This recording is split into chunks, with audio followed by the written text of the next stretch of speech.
Ika-6 na kabanata. Hindi tinanggap si Jesus sa Nazaret. Umalis si Jesus sa lugar na iyon at umuwi sa sarili niyang bayan. Kasama niya ang kanyang mga tagasunod.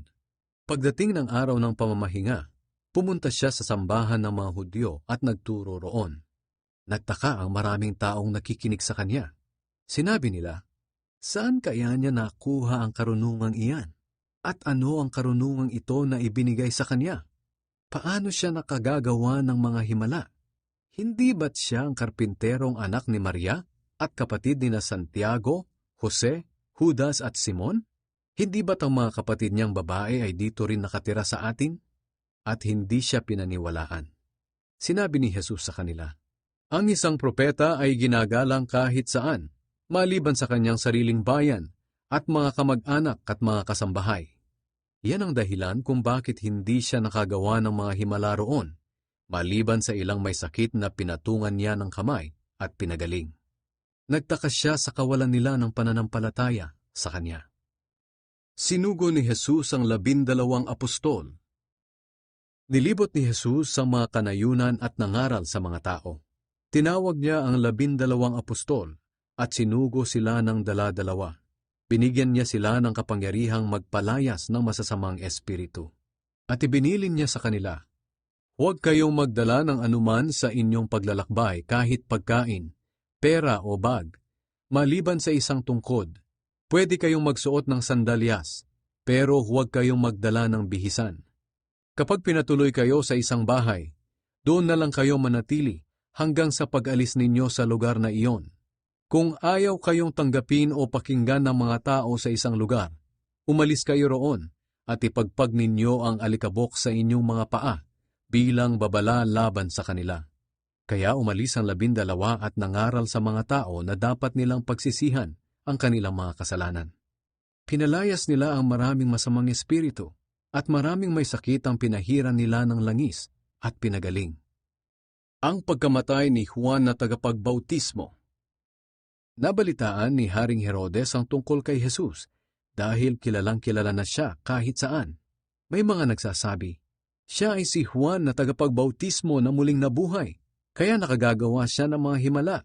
Ang sabi naman ng iba, siya ay si Elias.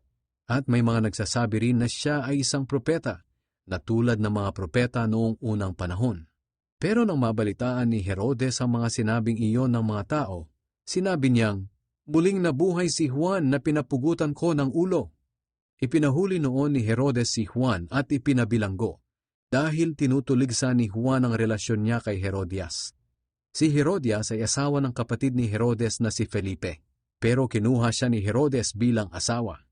Laging sinasabihan ni Juan si Herodes na hindi tama na kunin niya ang asawa ng kanyang kapatid. Kaya nagkimkim ng galit si Herodias kay Juan at gusto niya itong ipapatay. Pero hindi niya magawa dahil ayaw pumayag ni Herodes. Takot si Herodes kay Juan dahil alam niyang matuwid at mabuting tao si Juan. Kaya ipinagtatanggol niya ito. Kahit nababagabag siya sa mga sinasabi ni Juan, gustong-gusto pa rin niyang makinig dito. Pero sa wakas ay dumating din ang pagkakataong hinihintay ni Herodias. Kaarawan noon ni Herodes at nagdaos siya ng malaking handaan. Inimbitan niya ang mga opisyal ng Galilea, mga komander ng mga sundalong Romano, at iba pang mga kilalang tao roon. Nang oras na ng kasiyahan, pumasok ang anak na babae ni Herodias at nagsayaw. Labis na nasiyahan si Herodes at ang mga bisita niya. Kaya sinabi ni Herodes sa dalaga, "Humingi ka sa akin ng kahit anong gusto mo at ibibigay ko." At sumumpa pa siya na ibibigay niya sa dalaga kahit ang kalahati pa ng kanyang kaharian. Lumabas muna ang dalaga at tinanong ang kanyang ina kung ano ang hihilingin niya. Sinabihan siya ng kanyang ina na hingin ang ulo ni Juan na tagapagbautismo. Kaya dali-daling bumalik ang dalaga sa hari at sinabi, "Gusto ko pong ibigay ninyo sa akin ngayon din ang ulo ni Juan na tagapagbautismo na nakalagay sa isang bandehado." Labis itong ikinalungkot ng hari.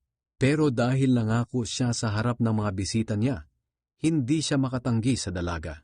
Kaya pinapunta niya agad sa bilangguan ang isang sundalo upang dalhin sa kanya ang ulo ni Juan. Pumunta ang sundalo sa bilangguan at pinugutan ng ulo si Juan. Inilagay niya ang ulo sa bandehado at ibinigay sa dalaga. At ibinigay naman ito ng dalaga sa kanyang ina. Nang mabalitaan ng mga tagasunod ni Juan ang nangyari, kinuha nila ang kanyang bangkay at inilibing. Pinakain ni Jesus ang 5,000 tao. Bumalik ang mga apostol na inutusan ni Jesus na mangaral at ikinuwento nila sa kanya ang lahat ng ginawa at ipinangaral nila. Dahil sa dami ng mga taong dumarating at umaalis, wala na silang panahon kahit kumain man lang. Kaya sinabi ni Jesus sa mga tagasunod niya, "Iwan muna natin ang mga taong ito. Pumunta tayo sa ilang para makapagpahinga." Kaya sumakay sila sa isang bangka at pumunta sa isang ilang. Pero marami ang nakakita at nakakilala sa kanila noong umalis sila. Kaya mabilis namang naglakad ang mga tao mula sa iba't ibang bayan papunta sa lugar na pupuntahan ni na Jesus. At nauna pa silang dumating doon. Kaya nang bumaba si Jesus sa bangka, nakita niya ang napakaraming tao.